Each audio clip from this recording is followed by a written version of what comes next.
Okay, Marlene, our team coverage continues now. We want to bring in Mark Thompson. He's joining us live on set here in studio. Now, you watched the video tonight with a former Muskegon County assistant prosecutor who offered valuable insight into the role of an undercover officer. Yes, a very important role that officer plays as well. Now, Brett Gardner spent 29 years in the Muskegon County Prosecutor's Office. He's now a professor at Cooley Law School. He's had decades of experience trying cases, but this one, he says, was shocking and surreal even for him.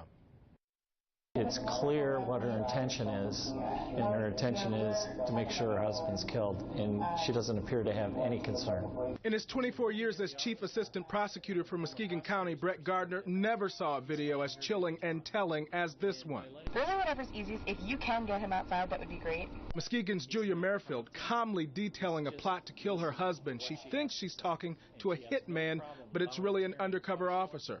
Merrifield going as far as telling him to keep it clean so it won't ruin her plans to have her girlfriend move in afterwards. I'm kind of afraid of that because I want her to move in with me because I don't want to live there by myself afterwards. And her laughter isn't nervous.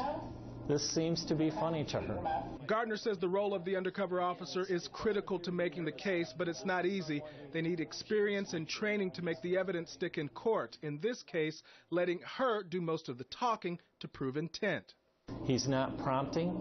He's just listening to what she has to say, and she has no problem volunteering how she wants it done, when she wants it done, and how she wants it done. Gardner says protecting the officer's identity is priority number one, not only for the case, but for his safety as well. But he says there's still value in making it public. This establishes and shows viewers just how cold and callous a person can be, because just reading about it doesn't cover it.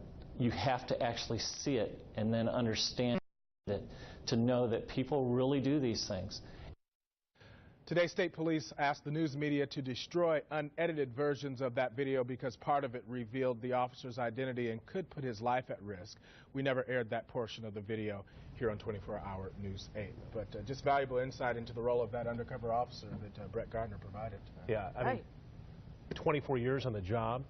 And he'd never seen anything like that. Yeah, not like this. I mean, especially someone who is bringing out maps to detail the house. So matter of fact. And matter of fact about it. He said most of the time they're angry in these types of cases, but not here. And he pointed out, too, that she was just offering this information. She was not nervous about it. I mean, just seemed very calm. It takes a lot of skill from those undercover officers, but this one, I mean, she just gave up the